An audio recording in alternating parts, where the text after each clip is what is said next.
بے نمازی کی سزا۔ بے نمازی کو قبر میں 3 سزائیں دی جاتی ہیں۔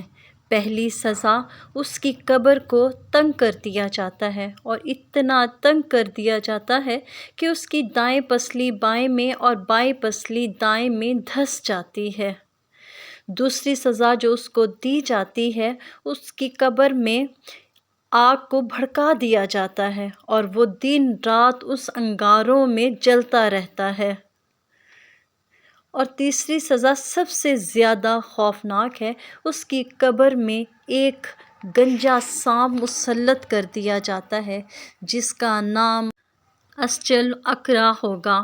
اس کی آنکھوں میں آگ ہوگی اور اس کے ناخن لوہے کے ہوں گے، اور اس کے ایک ناخن کی لمبائی اتنی ہوگی کہ اگر ایک شخص پورا دن اس پر چلتا رہے تب بھی ختم نہیں ہوگی، اور اس کی آواز اتنی خوفناک ہوگی جیسے کوئی بجلی کڑکنے کی آواز ہوتی ہے، اور اس کڑکتی ہوئی آواز میں اس شخص سے کہے گا، مجھے تیری قبر میں اللہ نے بھیجا ہے۔